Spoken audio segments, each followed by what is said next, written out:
제가 저기 젊을 때 이제 선생님처럼 모셨던 분 중에 한 분인데요. 그분은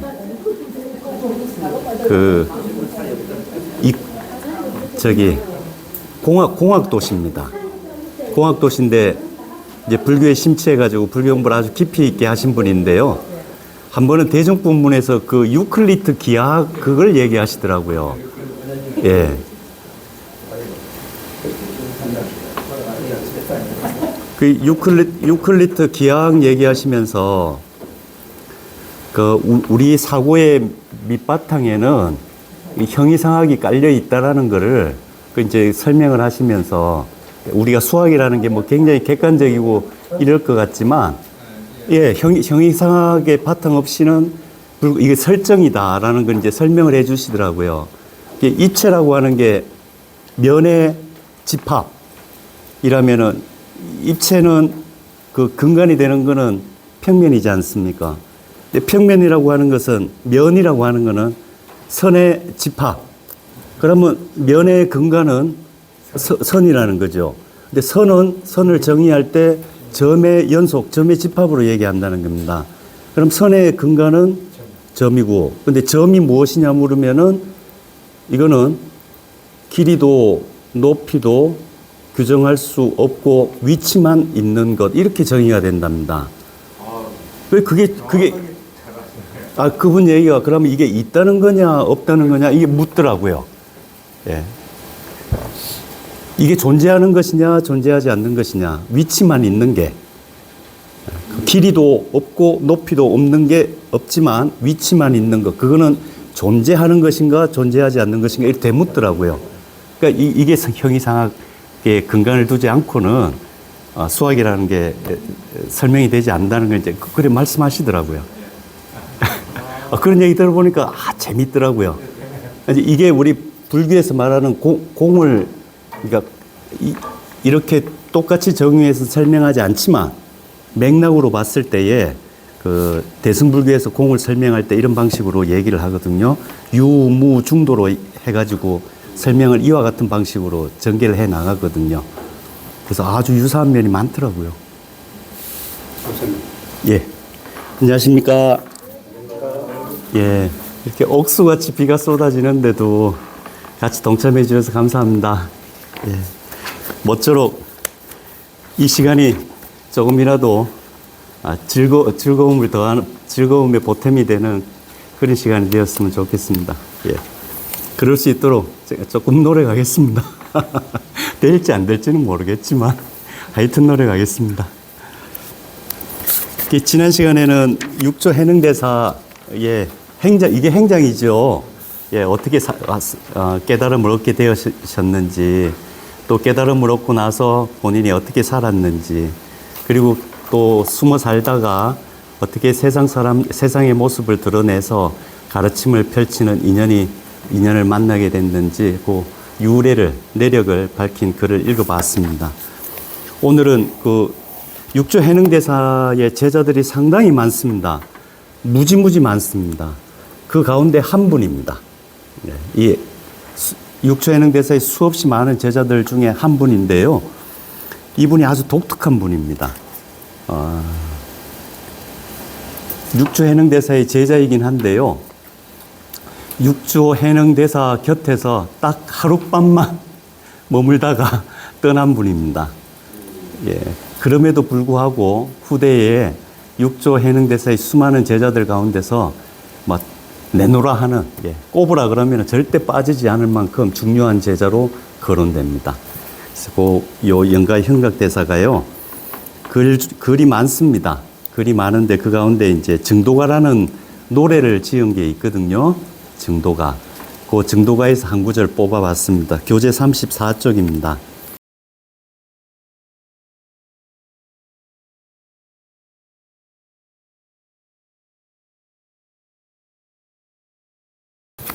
영가, 형각. 영가는 머물렀던 고을 이름입니다. 중국에 영가현이라고 있었습니다. 현각, 요게 본명입니다. 요 노래가 긴데요. 긴 노래의 첫 구절입니다. 예, 교재에 실은 거는 딱 첫 구절만 소개를 했습니다. 군불경가 절악무위 한도인은 부재망상 불구진하나니 무명실성이 즉 불성이요 환화공신이 즉 법신이로다. 법신 강류의 무일물이라. 보는 자성은 천진불인데 오음부는 공거래하고 삼독수포가 허출몰이로다. 이거 참 멋집니다. 예, 아주 아주 멋들어지게 부처님 가르침을 참 표현을 잘했습니다. 첫 구절에 군불경가 이렇게 나왔는데요. 요 표현 보니까 혹시 연상되는 노래 없습니까? 그 옛날 글들 다들 읽어보신 분들이라서 연상되는 글이 있지 싶은데, 이태백 글에 보면 장진주라고 있지요. 예, 장진주 그 첫 구절이 딱 이런 식으로 시작되지요. 군불경가 황하지수 천상내하야 불교도의 불부회를 군불경가 고당명경의 비백발이요 조여 청사 모성서를 이렇게 시작하지 않습니까? 요 영가 현각대사가 그 장진주가 당나라 때 엄청난 유행가였거든요. 이게 서민들에게 잘 알려진 곡조인 겁니다. 그래 이 영가 현각대사도 이런 부처님 가르침이 좀 고급 철학이지 않습니까? 사실 이런 거 상당히 어려운 면이 많거든요. 근데 대중들한테 친숙하게 다가가기 위해서 이런 거 시가로 대중가요처럼 이렇게 만든 겁니다. 참 훌륭하지요. 그럼 첫째 구절 한번 풀어보겠습니다. 절악 배움을 끊었다 그랬는데요. 이거는 중퇴했다는 얘기가 아니고요. 공부하다 말았다가 아니고요. 왜 옛날 우리 무협영화 같은 데 보면은 그 절정 고수들한테 무술 배우면은 선생님이 제자들 막 가르치다가 니 그만 하산하거라 뭐 이런 표현 안 씁니까? 이건 더 이상 배울 게 없다는 겁니다. 예. 절악이라는 게 공부하다 말았다가 아니고요. 더 이상 배울 게 없게 되었다는 겁니다. 그래서 그 다음에 절악, 더 이상 배울 게 없게 되어 무의, 이제 깨달음을 얻게 되면은 나타나는 현상들, 깨달음의 경지를 표현하는 여러 가지 단어들 중에 하나입니다. 무의, 함이 없다. 함이 없다 그러는데요. 불교에서 자주 사용되는 단어입니다. 아까 우리 수업 시작 전에 법, 다르마 그랬지 않습니까? 다르마 그럴 때 다르마를 크게 분류하면은 유의법, 무의법 이래 두 가지로 분류를 합니다. 이거는 이제 상스크리트 다르마라 그러고 이건 아상스크리트 다르마 그럽니다. 이거는 생주이멸하는 것을 생주이멸하는 뭐 존재라고 부르죠. 다르마를. 예, 존재라는 말로 요럴 때는 그냥 예, 그 개념으로 써도 됩니다. 다르마가 원체 다양한 의미를 담고 있는데 요 영역에서는 이걸 존재라고 풀어도 됩니다. 상스크리트 다르마 하는 거는 만들어져서 본래 있던 게 아니고요. 만들어졌기 때문에 만들어진 거는 만들게 된 배경이 바뀌게 되면 다른 양상을 나타내지 않습니까? 이 생주, 이멸, 생로병사, 성주개공하는 것, 그걸 유의법 그럽니다. 더 간단하게 얘기하면은 변하는 것, 예, 변하는 것을 유의법 그럽니다. 그 반면에 변하지 않는 것, 아상스크리트 다르마라 그럽니다. 이거는 만들어지지 않았기 때문에, 예, 인연의 의지에서 나타나는 것이 아니기 때문에 이건 변하지 않는 겁니다.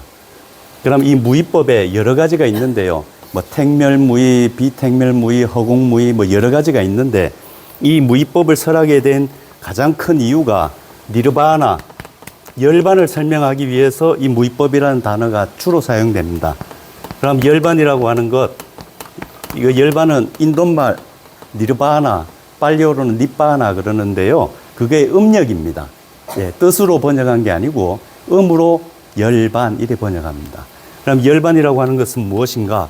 모든 고뇌가 소멸한 상태를 니르바나 그럽니다. 그럼 이 니르바나는 만들어진 게 아니라는 겁니다. 어떤 조건에 의해서 나타나는 현상이 아니고 이거 이 본연 본래부터 있는 거라는 의미에서 이 무위법으로 이렇게 분류를 합니다. 그래 끝간대까지 배워가지고요. 더 배울 것이 없는 경지에 도달해서 무위, 열반의 경지에 다다른 사람, 이게 깨달은 사람이죠. 그죠?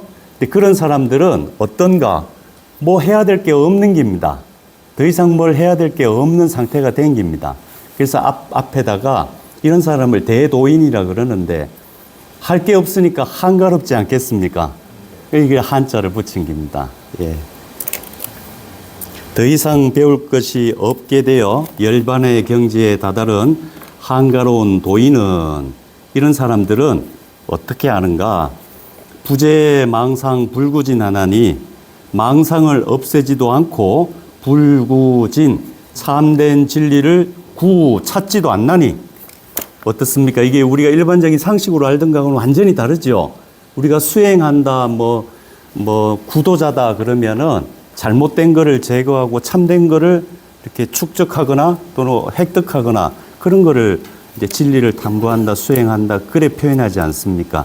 그런데요, 실제로 여기 끝간대까지 공부한 거죠. 절학이요. 그렇죠? 예.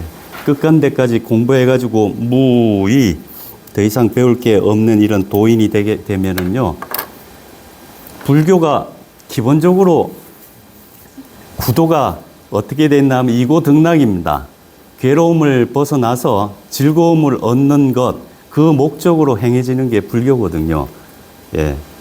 그러면은 그 괴로움을 없애려면은 괴로움의 원인이 되는 것을 제거해야 되지 않습니까? 부처님께서는 온갖 괴로움의 근원은 잘못된 생각, 망상에서 비롯된다. 이래 설명하셨다고요? 그러면 괴로움을 없애려면 망상을 제거해야 될 거 아닙니까?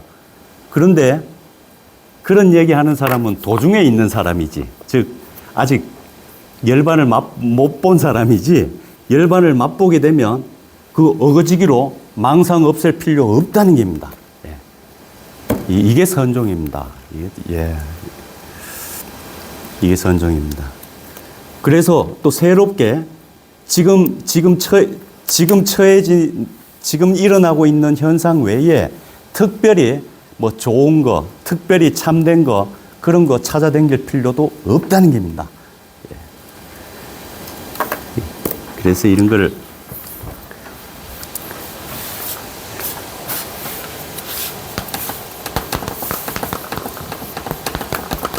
절학이라고 표현했죠. 더 이상 배울 게 없는 상태가 된 것. 이거를 다른 식으로 표현하면은요, 불교 용어 중에 무학이라고 있습니다. 무학. 우리 조선시대 때 이성계 선생님이 무학대사지요. 그럼 이 불교에서 말하는 무학이라고 하는 거 일자 무식이다 이런 말이 아닙니다. 예. 나 학교도 안 다녔다, 책도 안 봤다 이런 의미가 아니고요. 불교에서 말하는 이 무학은 유학의 반대말입니다. 아까 무위가 유위의 반대이듯이 유학의 반대말입니다. 유학이라고 하는 것은 이 유위, 무위 아까 설명했던 것과 똑같습니다. 아직 배울 게 남아있는 단계를 유학을 합니다. 무학은 더 이상 배울 것이 없는 상태, 이걸 무학이라고 합니다. 그러면 더 이상 닦고 배우고 갈고 닦고 터득하고 할 게 없는 상태가 된 사람, 즉 열반에 도달한 사람이란 뜻입니다. 이런 거를 무학을 다른 말로 아라한 이래 부릅니다. 아라한이라는 말 들어보셨죠? 아르하트. 예. 왜 그런가? 예.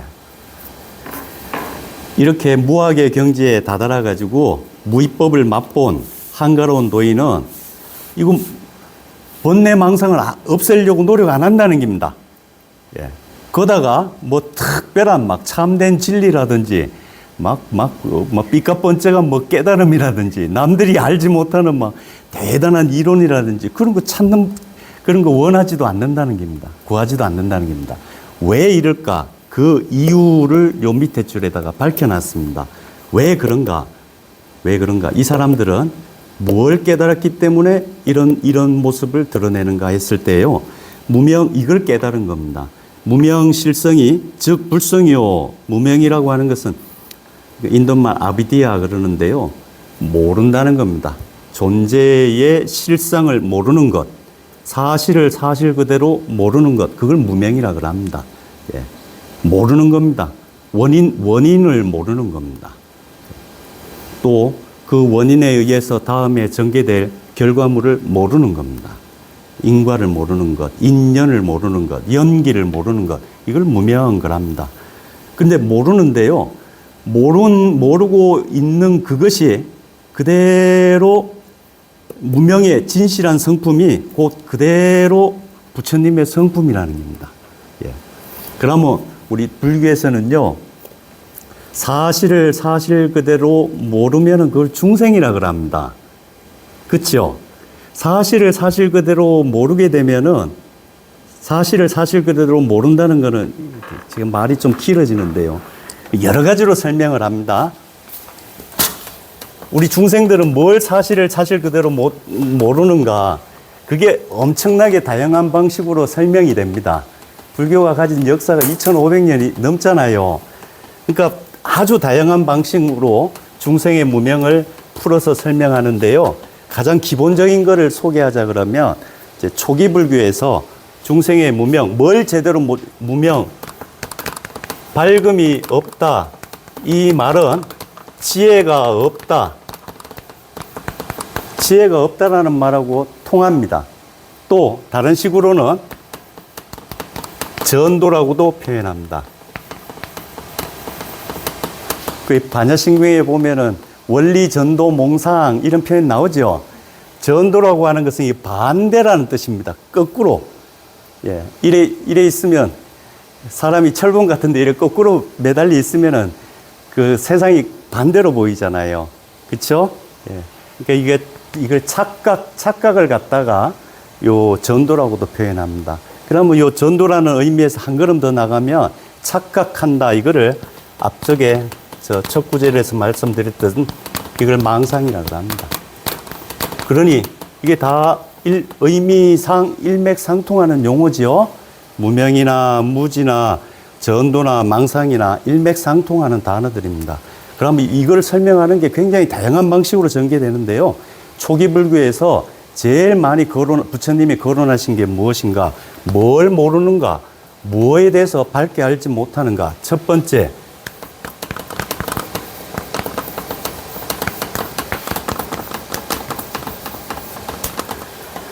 무엇이 자세히 보면, 예, 나가지고 살펴보면은, 이게 청정하지 않다, 깨끗하지 않다는 뜻이죠. 깨끗하다는 말을 물론 진짜 깨끗하다는 말로 해석할 수도 있지만, 이거 대단하다, 특별하다라는 의미입니다. 그러니까 별로 대단할 것도 없고, 특별할 것도 없는데, 자세히 살펴보면은요. 자세히 살펴보면 별로 대단할 것도 없고 특별할 것도 없는데 중생들은요, 지 마음에 들었다 그러면은 억수로 특별한 걸로 한다는 겁니다. 맞지요?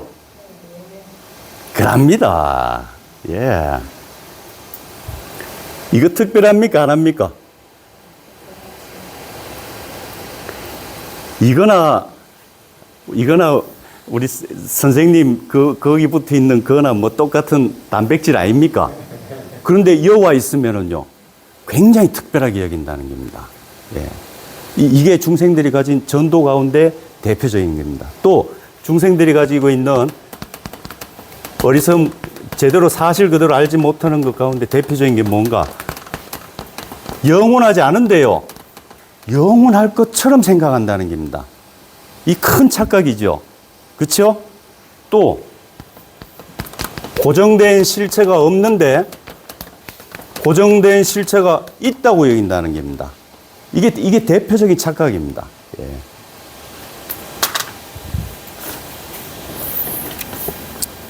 그래, 어리석다, 뭘 모른다, 모르면은 그걸 이제 중생이라 그럽니다.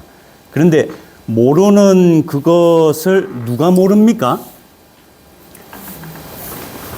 이게요, 중생들은 이렇게 생각하고 별로 대단할 것 없는데 억수로 대단하게 여기고 덧 없는데 영원할 것처럼 여기고 나라고 할 만한 게 없고 또 요건 줄임말입니다. 아와 아소, 요 소자가 집어넣어도 됩니다. 아소라고 하는 것은 뭔가 내 것이라는 의미입니다. 예. 중생의 삶이라고 하는 게 좋은 거 있으면은 내 걸로 만드는 것, 즉 나의 소유물을 늘려가려고 하는 게 대부분 사람의 삶 아닙니까? 거의 일생이 그걸로 일관되잖아요. 좋은 거 내 걸로 만드는 노력을 평생 기울이다가 거의 대부분 생을 마감하지 않습니까? 예. 그런데 내 거라고 할 만한 것, 그렇게 주장할 만한 것, 영원히 내 주머니에 머무는 것은 없는데 꼭 내 주머니에 계속 있을 것만 같아요. 집어넣어 뭐. 맞지요? 예.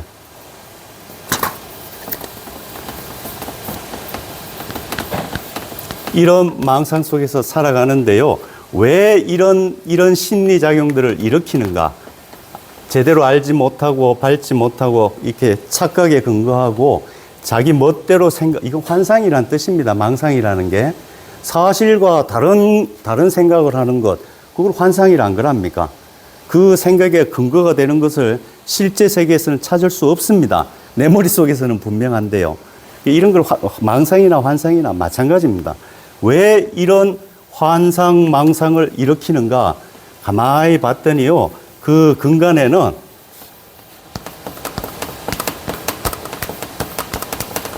내가 있다라고 생각하는 것.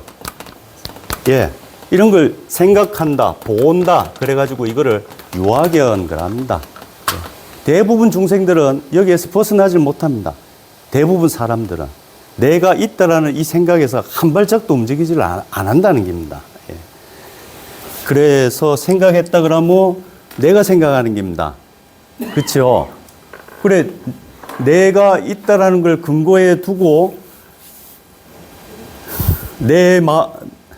특별해요. 나의 영역에 들어오는 것은 나의 것이라고, 그게 정신적인 것도 될 수 있고 물질적인 것도 될 수 있습니다. 나의 영역에 포함된다라고 여기는 것은 나 아닌 것에 포함된다고 여겨지는 것보다 낫다고 여깁니다. 맞죠? 애들 때부터 안 그럽니까? 애들 때부터. 우리 아버지가 낫습니까? 옆에 집 철이 아버지가 낫습니까? 무조건 우리 아버지가 낫다고요. 예. 우리 반 친구들이 낫습니까? 옆반 친구들이 낫습니까? 무조건 우리 반 친구가 낫습니다. 예. 이게 또 이것 더 이제 얘기하자 그러면 각자 사는 게 다 다르잖아요. 예. 살아온 궤적들이 다 다릅니다. 뭐 거쳐온 직업도 다르고 또 배운 학문들도 다양하고 또 내 삶의 궤적에서 만난 사람들도 여러 종류의 사람들을 만나고 다양합니다. 사람마다 다 다릅니다.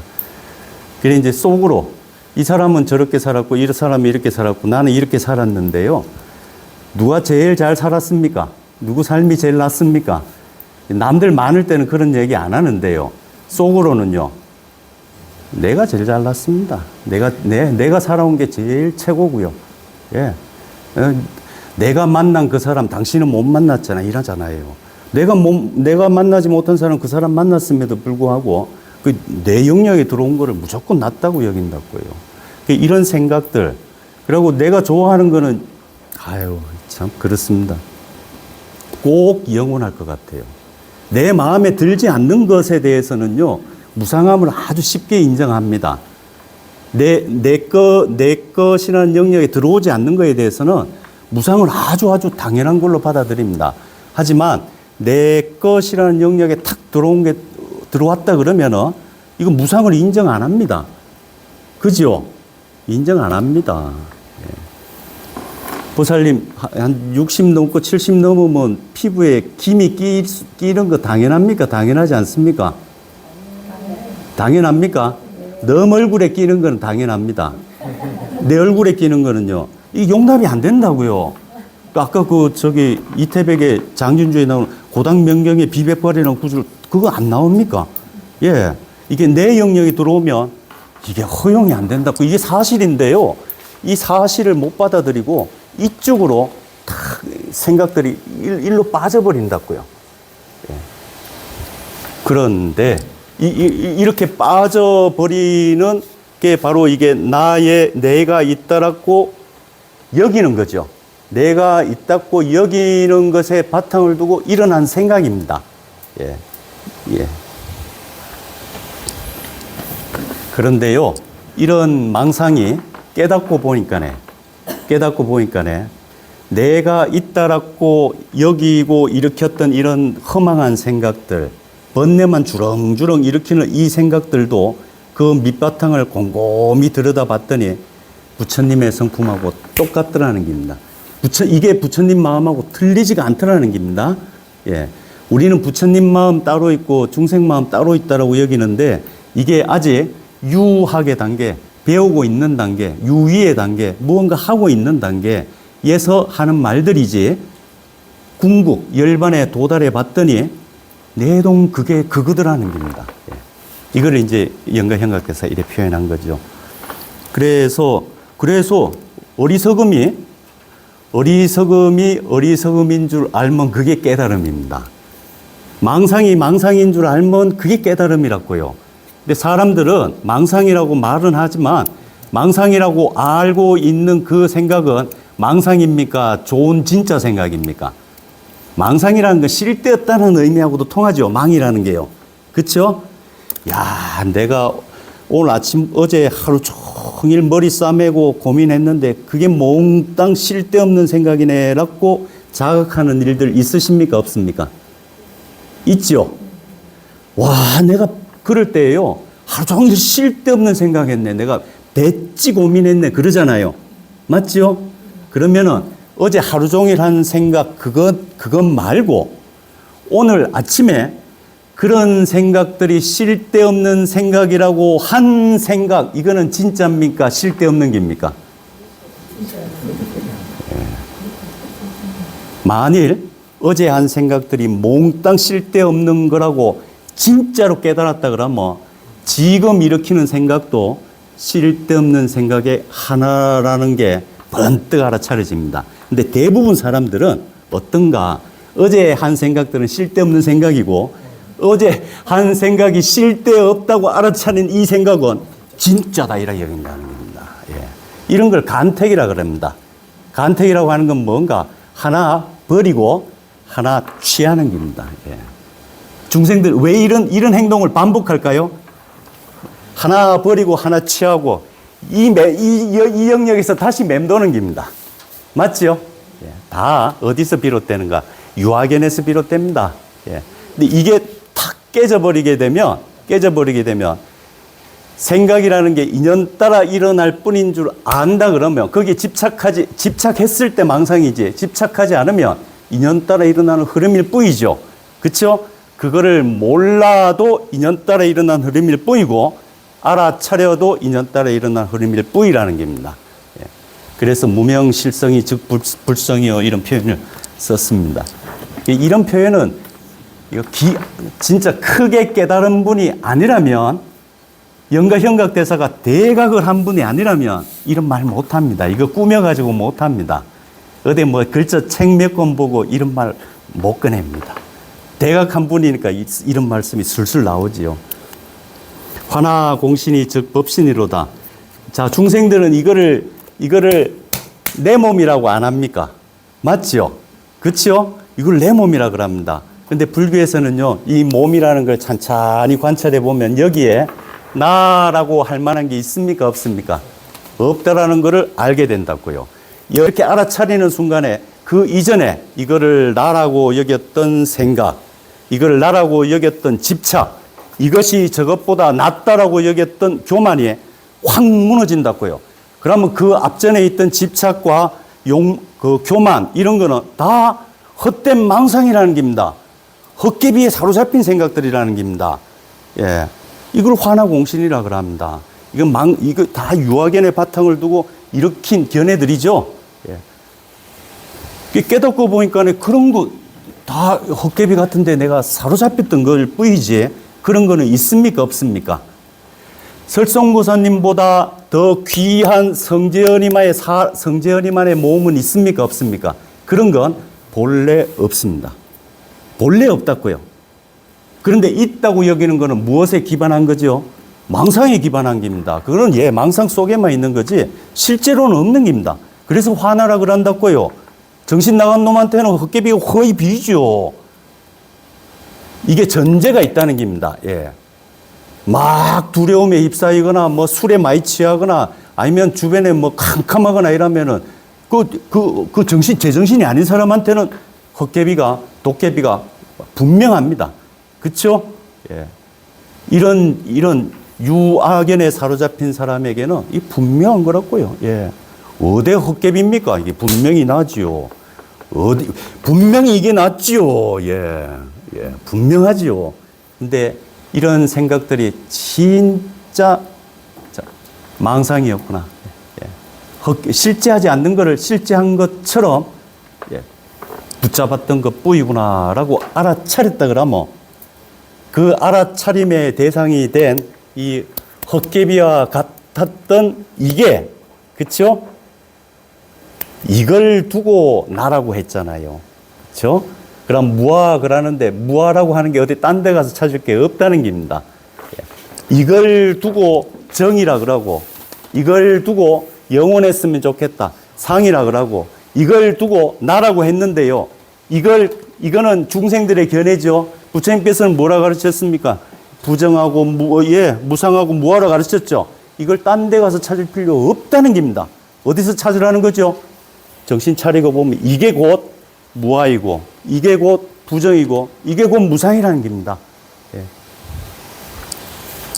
그래서 몰랐을 때는 이게 깨달았으니까 화나공신이라는 표현 나오는 겁니다. 안 깨달은 사람한테는 이게 화나공신으로 비입니까? 나로 비지요. 나로 비지요. 절대로 화나공신으로 안 빕니다. 화나공신으로 보인다 그러면 이게 인연따라 일렁이는 물결일 뿐이라고 보인다면은 곧 이게 바로 법신이라는 겁니다. 여기에는 성견이라는 이름 붙을 자리가 없습니다. 낫다 못하다 그런 거 붙을 자격도 없습니다. 무엇이 오래 간다 뭐 영원했으면 좋겠다 그런 거 붙을 자리도 없습니다. 이걸 영가행각대사가 말씀하신 겁니다. 그래서 우리가 뭐 도 닦는다 그래가지고 이거 정에 집착했던 거를 부정으로 보고 영원하다고 집착했던 거를 무상하다고 보고 하여튼 이 번뇌 망상을 떠나가지고 진실의 세계를 구한다 이래 표현하지만 그 진실의 세계 떠나고 싶은 고뇌의 세계를 바로 보기만 하면 되지 이거 떠나서 달리 구할 생각하지 말라를 요래 표현을 해놨습니다. 참 좋죠. 그래 법신 강요의 무일물이라 법신을 강요 이 마칠요자 이건 완전히 깨닫다라는 뜻입니다. 이런 걸 구경각이라 그럽니다. 법신을 완전히 깨닫고 봤더니 무일물이라 한 물건도 없다는 겁니다. 여기서 한 물건도 없다라는 걸 이게 다 중생의 부처님 이런 깨달음을 이루신 분들도 그렇고 부처님도 그렇고 이런 분들이 하신 말씀은 누구 들으라고 한 얘기입니까? 깨달은 사람 들으라고 한 얘기입니까? 아직 깨닫지 못한 사람들 들으라고 한 얘기입니까? 깨달은 사람끼리는 할 말이 없습니다. 할 얘기가 없다고요. 그러면 이분들이 하는 말은 중생들을 대상으로 한 겁니다. 아직 완전히 깨닫지 못한 분들을 대상으로 한 말이죠. 그러면 이 완전히 깨닫지 못한 사람들에게는요, 나아가 있으면 밖으로 반드시 만물이 있습니다. 그렇죠? 그리고 또 제3자 입장에서 본다 그러면 이 나까지도 만물의 하나로 포함시켜서 얘기를 합니다. 그럼 수없이 많은 물이라는 걸 존재라는 말로 바꿔도 되죠. 그렇죠? 이 존재라고 하는 게 중생에게만 드러나는 겁니다. 즉 망상에 근거해야만 드러나는 거라고요. 깨달음의 세계에서는 그런 것 없습니다. 왜? 망상이 무너졌기 때문에요. 예. 망상이 무너졌기 때문에 사실을 사실 그대로 본다 그러면 언어는 기반을 잃어버립니다. 아까 선생님이 왜 우리 수업 시작하기 전에 유클리드 기하학의 선은 점의 집합이다. 그게 점이 뭐냐 그러니까 높이도 길이도 없는데 면적도 없는데 위치만 있는 거다. 그게 뭐냐고요. 이게 생각 속에서 설정되는 거지 않습니까? 그렇죠? 이 유사하다는 겁니다. 예. 이와 유사하다는 겁니다. 생각으로만 그럴 때 이게 언어의 함정입니다. 언어라고 하는 것은 우리가 서로 주고받을 때 사용하는 말 아니습니까? 말이라고 하는 것은 어제 사용한 말하고 오늘 사용하는 말하고 내일 사용하는 말이 다르면 이 언어는 값을 잃어버립니다. 그래서 언어는 지속성을 가지잖아요. 그렇죠? 그래서 지속성을 가집니다. 언어의 특징입니다. 그러면 그 언어는 지속성을 가지는데 그 언어의 대상이 되는 것도 똑같이 지속성을 가진다 그러면 이 언어와 언어의 대상이 되는 사실이 부합합니다. 문제가 없다고요. 그렇죠? 근데 한번 곰곰이 따져보십시오. 우리가 사용하는 단어는 똑같은데 그 말의 대상이 되는 것은 변합니까? 변하지 않습니까? 변한다는 겁니다. 예. 그래서 언어와 언어의 대상이 되는 실제하는 세계는 이게 어깃장이 난다는 겁니다. 예. 이거 참, 제가 오늘 새벽에 좀 일찍 일어났습니다. 그래서 할 일도 없고 해가지고 저는 지금도요, 부처님 말씀 읽을 때 제일 행복합니다. 그래, 아침에 이제 경전을 보다가 아주 재미난 얘기를 봤습니다. 한 스님이, 이거 법구경 주석서에서 나오는 얘기인데요. 한 스님이 이제 젊은 사람이 출가를 했는데 사리불한테 출가를 했답니다. 그 젊은 사람들, 불교라고 하는 게 욕망이 모든 고뇌의 근원이니까 욕망을 끊는 거를 수행이라 그럽니다. 노력하는 거, 그걸 수행이라 그럽니다. 근데 욕망 중에서 젊은 사람들이 제일 많이 가지고 있는 욕망이 성욕 아닙니까? 그 사리불이 그 젊은 친구도 성욕에서 자유롭게 됐으면 좋겠다고는 이제 부정관을 부정관을 가르쳐 준 겁니다. 부정관이라고 하는 것은 뭔가 이거를 나라고만 여기게 되면은요, 나를 어떻게 해보려고 듭니다. 그죠? 예. 이거를 나로 여기게 되면은 이거를 더 아름답게, 더 멋지게 하는데 골몰하게 됩니다.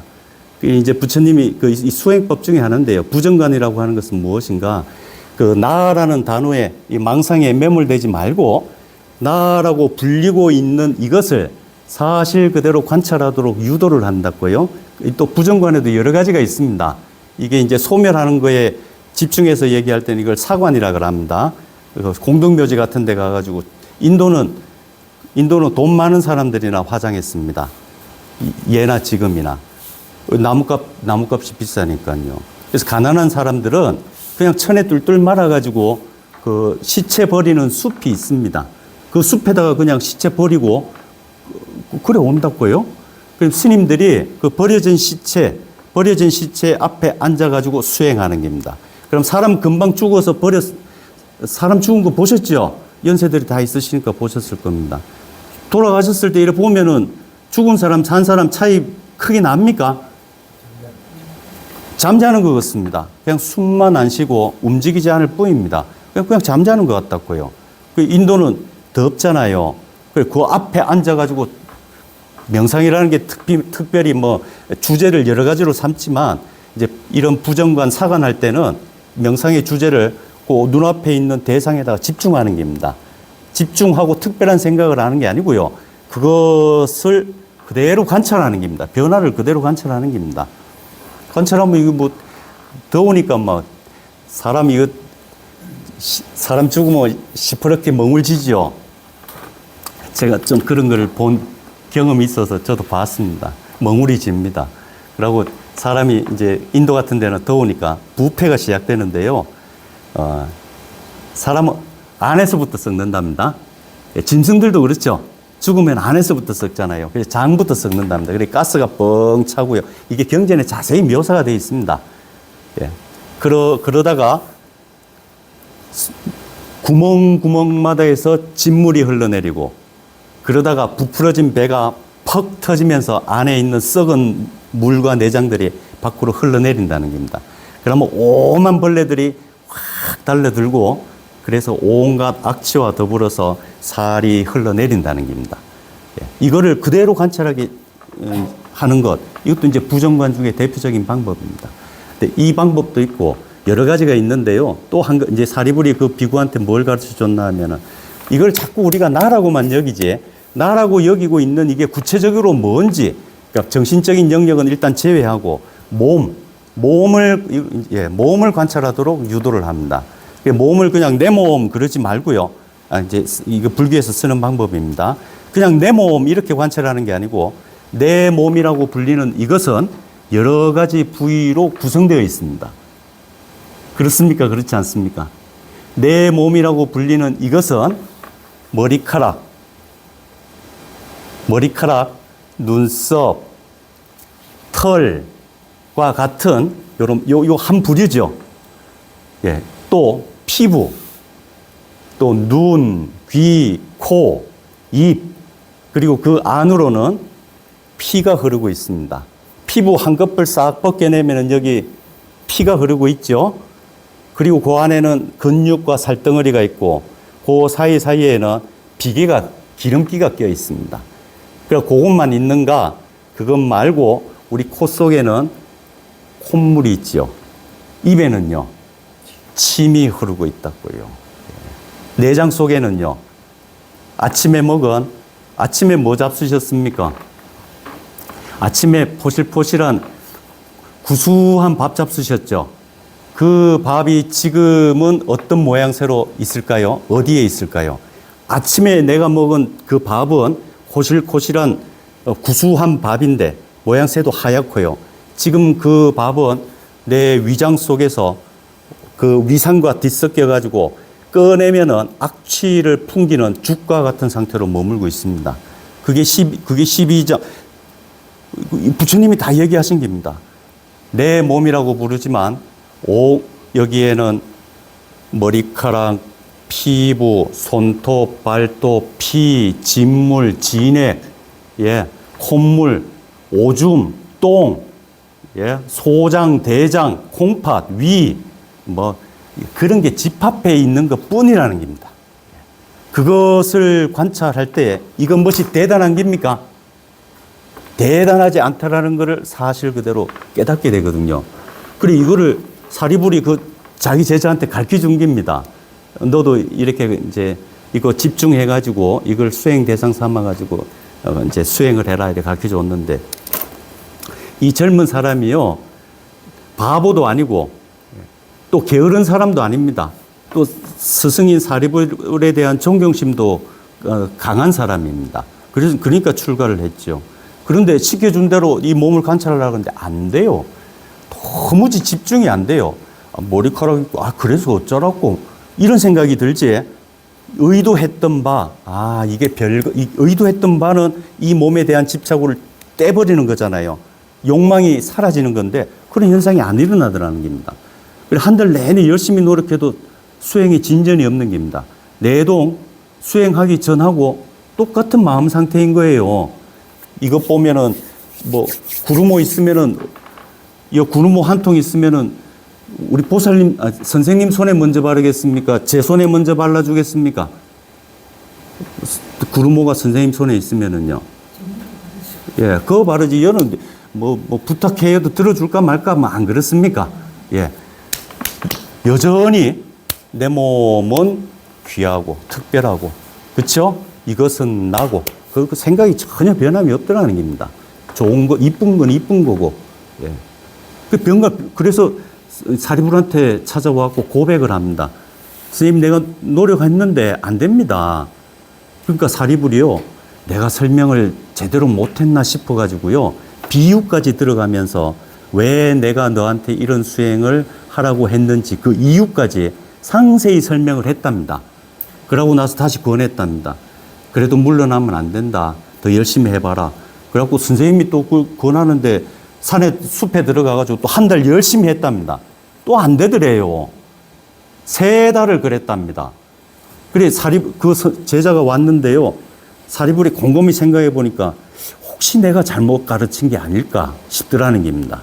사리불 참 훌륭하지요. 웬만한 사람 같으면 저 등신 같은 게 니는 도 닦을 자격 없다고 쫓아냈을 낀데 사리불 혹시 내가 잘못 가르친 것은 아닐까 싶어서 그 제자를 데리고 부처님한테 갔답니다. 부처님한테 가가지고 있었던 얘기를 다 한 겁니다. 했더니요, 부처님이 그 젊은이한테 물었답니다. 너 출가하기 전에 뭐 했냐? 너 출가하기 전에 뭐 했냐? 예, 저희 집안이요, 금세공하는 집안이라 가지고 대대로 저도 어릴 때부터 그 보석 만드는 거, 황금으로 보석 만드는 거 그걸 했습니다. 예. 그래, 그거 할 때 너 재밌었냐? 그 아름다운 문양들을 새길 때 너무너무 기쁘고 행복하고 환희심을 느꼈습니다. 그리 얘기한 겁니다.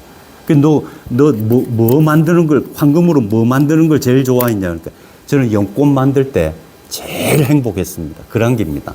그러니까요, 부처님이 요거는 믿거나 말거나 합니다.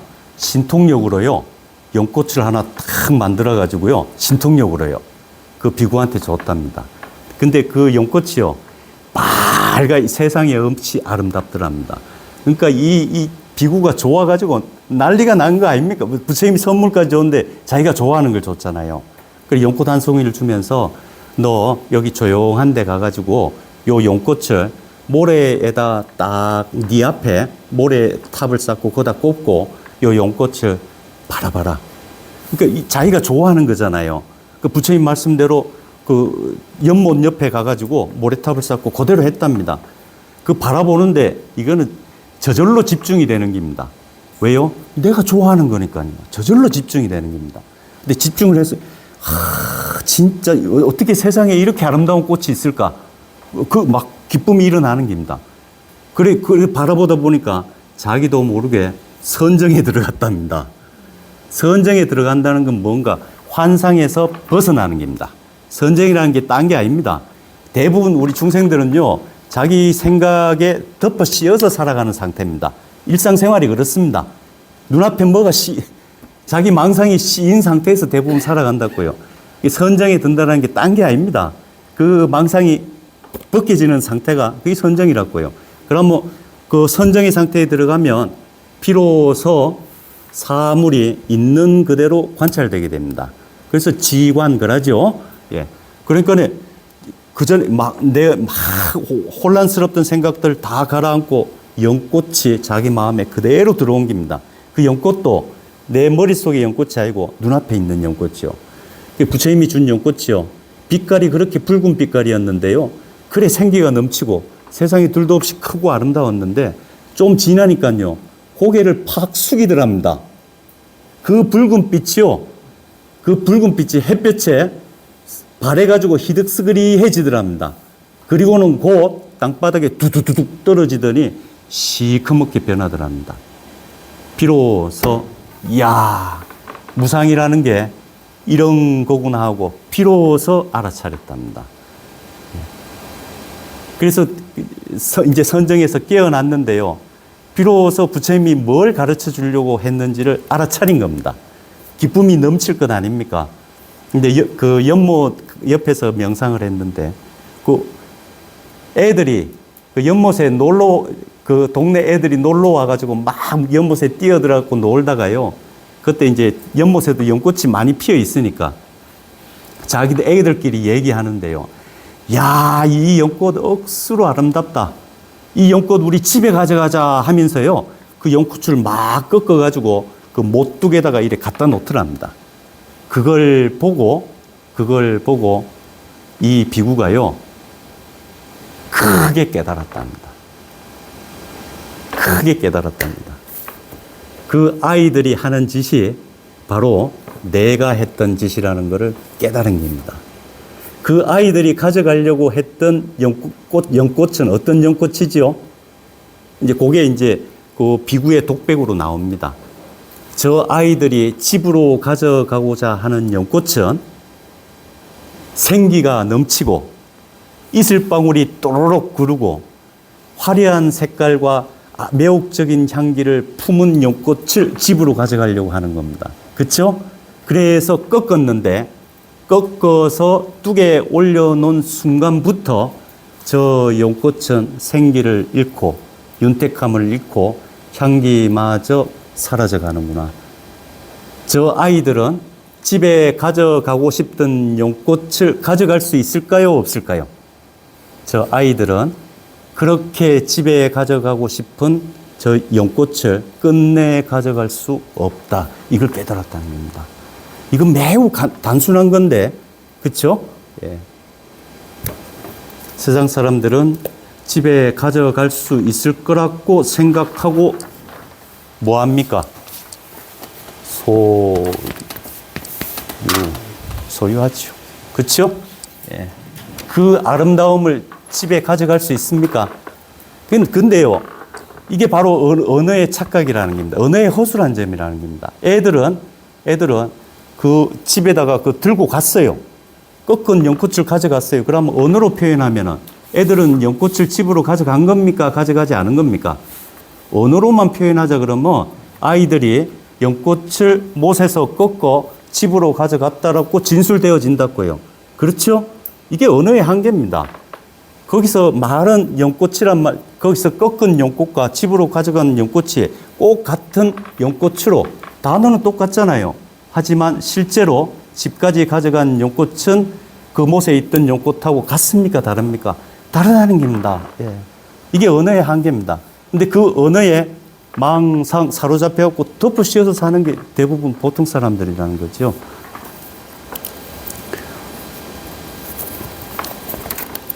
그래, 법신 강요의 무일물이라. 예. 법신을 깨닫고 보면은 언어에 해당되는 물건은 실제로는 없습니다. 그렇죠? 예. 그 연못에서 집까지 꺾어간 아름다운 연꽃은 있습니까? 없습니까?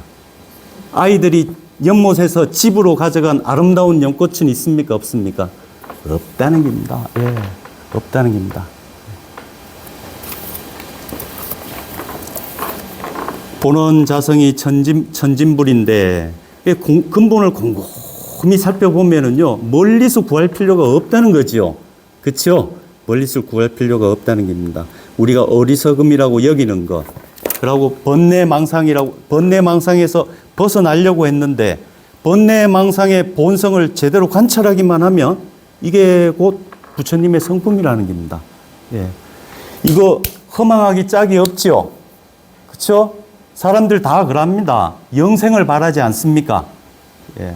또 뭐 어디 책 같은 거 읽어보니까 부처님을 묘사할 때 불사를 체득하신 분 이렇게 표현됩니다. 예. 불사를 증득하신 분, 죽지 않는 세계를 증득하신 분 이렇게 묘사가 된다고요.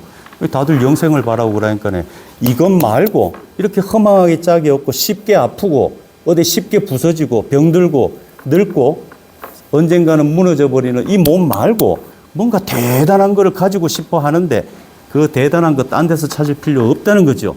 이것을 제대로 관찰하기만 하면 이게 곧 그 영원불변한 법신이라는 겁니다.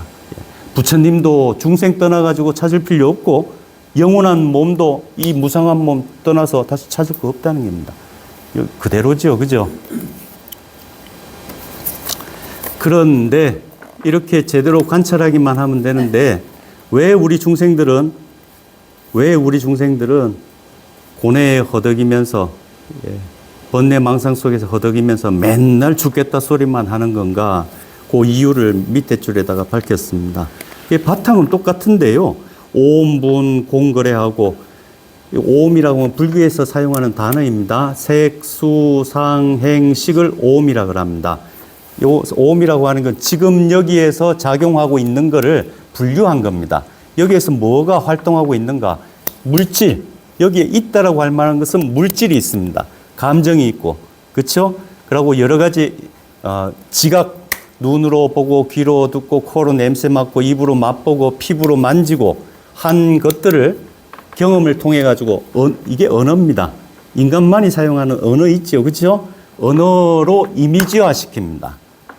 그렇죠? 그래서 그 언어가 있고 언어에 대한 이미지를 가지고 있다고요. 그게 여기 쌓여 있습니다. 보살님, 사과는 무슨 색입니까? 바나나는요? 이 세상에서 제일 맛있는 과일은요? 이런 거 다 이미지죠? 사과, 빨갛다. 사과라는 단어에 빨갛다라는 이미지가 결부되어 있지 않습니까? 그쵸? 이거를 명상, 그럽니다. 명상, 그럽니다. 딱, 우리 보통 사람들은 다 이게 자동적으로 그 단어를 탁 떠올리면은, 이미 경험을 통해서 축적된 이미지가 동반해서 이렇게 텔레비 탁 누르면은 탁 나타나듯이 드러난다고요. 그죠? 예. 이런 걸 사한 거랍니다. 색, 수, 상, 행. 그리고 여기에서 끝없이 변화가 일어나지요. 눈도 끔적끔적하고 소장, 대장도 움직이고, 밥 많이 먹으면 살 붓고, 좀 다이어트 하면 살 빠지고, 변화가 일어나지 않습니까? 뭐 늙고 줄고 하고 있죠. 그죠? 예, 그런 변화들이 여기에서 진행되고 있고, 또 사람은 저 동물보다도 훨씬 이 두뇌가 큽니다. 그래서 과학 경험들을 축적한 용량도 크고, 그 경험을 바탕으로 해서 현재 추리하고 판단하는 능력도 다른 짐승들보다는 훨씬 활발하게 일어나고 있죠. 이런 걸 식이라 그럽니다. 여기에서 존재하는 것, 여기에서 진행되고 있는 것, 현행되고 있는 것, 이걸 색수상행식 그럽니다. 이게 몽땅 바탕을 살펴보면은 이게 인연의 작용일 뿐이라는 겁니다. 이게 여기 불교 용어로 얘기하자면은 법성의 발현이라고요. 그런데 대부분 사람들은 중생들은 이걸 나라고 탁 사로잡고 있다고요. 이걸 집착하고 있다고요. 그래, 인연이 저 강물처럼, 비 많이 오면 저 또랑물 확 흘러내리잖아요. 저렇게 일어나는 현상들일 뿐인데, 우리 중생들은 이렇게 일어나는 현상, 이거를요, 꼭 어떤 단어로 이걸 결부시키려고 됩니다. 뭘로 가두려고 드는가? 나라는 말 속에 이걸 가둬버린다고요. 이렇게 가둬버리게 되면, 색수상행식은 변합니까? 변하지 않습니까? 변합니까? 그러면 나는 변합니까? 변하지 않습니까? 만일 나라고 불리는 것이 색수상행식이라고 인정한다 그러면, 그쵸? 여기에 색수상행식 이외에 나라고 불릴 만한 것은 없다라고 인정한다 그러면, 나는 변하는 겁니까? 변하지 않습니까?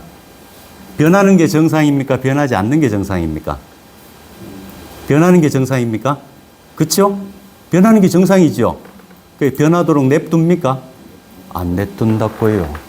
변하는 것을 비정상으로 여깁니다. 맞죠? 변하는 걸 비정상으로 여깁니다. 또 다시 얘기해야 되겠네요. 아우, 어쩌다가 내 기미가 다 끼고 그래. 이거 비정상으로 여기잖아요. 이게 다 여기에 근거한 거라는 겁니다.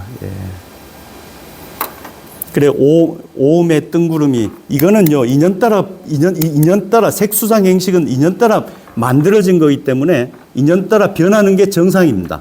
그리고 떠받치고 있던 인연이 어느 하나가 무너지면 색수상 행식은 자치도 없이 사라지는 게 정상입니다. 맞죠?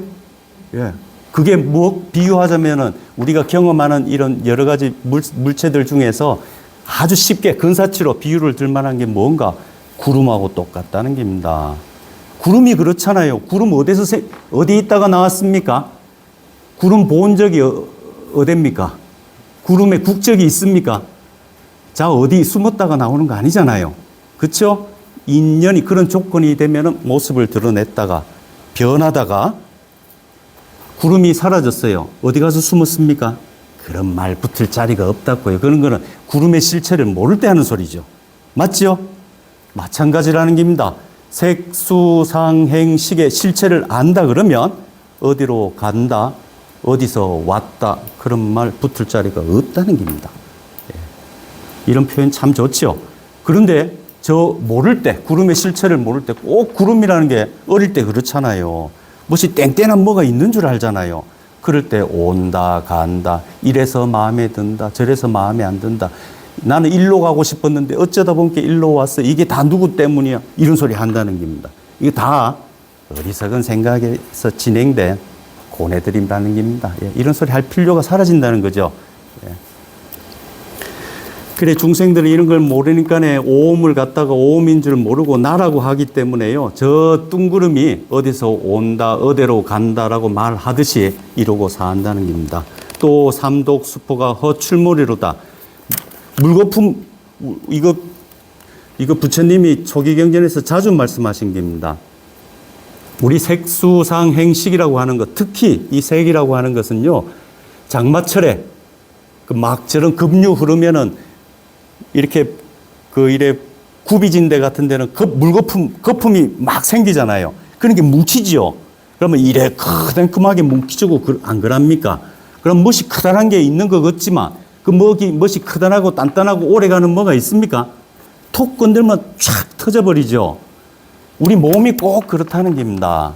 예. 이거 참 허하기 짝이 없는 거라고요. 허하기 짝이 없는데요. 이 몸만 그런 게 아니고 수상행식도 마찬가지라는 겁니다. 그죠? 아까 말씀드렸지 않습니까? 색수상행식은 변하는 게 정상입니까? 변하지 않는 게 정상입니까? 변하는 게 정상이죠. 그렇죠? 그런데 어떻습니까? 내가 누구한테 어제 욕을 한마디 들었습니다. 그 소리 듣고 내가 그 사람을 미워하는 감정이 생겼습니다. 그 감정, 오늘 변하는 게 정상입니까? 변하지 않는 게 정상입니까? 오늘은 그 사람이 나한테 욕도 안 합니다. 그러면 오늘 그 미워하는 그 사람을 다시 만났습니다. 오늘 만난 그 사람은 나한테 욕 안 합니다. 그럼 미워하는 감정이 일어나는 게 정상입니까? 안 일어나는 게 정상입니까? 안 일어나는 게 정상인데 다들 비정상으로 사는 거의 90% 이상이 비정상으로 산다는 겁니다. 그렇죠? 부처님이 특별한 거 얘기한 게 아닙니다. 지극히 당연한데 우리는 당연하게 안 산다는 거죠. 참 신기하죠? 왜 이렇게 비정상으로 살아가는가? 저 유아견 때문에 그렇다는 겁니다. 예, 이게 바탕이라는 거죠. 그래 가지고요, 삼독수포가 허출몰이로다. 여기서요, 탐진치, 그 비정상적인 생각이 일으키는 대표격을 한 3개, 5개 거론합니다. 이걸 삼독이라고 그러고, 또 5가지나 거론할 때는 5가지 오근본 무명이라고 합니다. 근본 번뇌라고도 하고. 대표적인 게 뭔가? 비정상적인 인간의 정신활동. 첫 번째, 정신을 못 차립니다. 이게 치입니다. 예. 무언가에 사로잡혀가지고 덮어 씌워가지고요, 정신을 못 차린다고요. 맞죠? 예. 그래가지고 지 마음에 드는 거 어야려고 듭니까? 아까 소유 안 나왔습니까? 끝내 가져가려고 들어요. 연못에 핀 그 아름다운 연꽃을 집으로 가져갈 수 있다고 생각하고 끝끝내 가져가고야 말 거야 하고 행동한다는 겁니다. 그렇죠? 이게 욕망입니다. 이게 욕입니다. 그 욕망은 성취될 수 있습니까? 성취될 수 없습니까? 그 아이들은 아름다운 연꽃을 집으로 가져갈 수 있습니까? 없습니까? 그 아이들은 끝내 그 아름다운 연꽃을 집으로 가져갈 수 없습니다.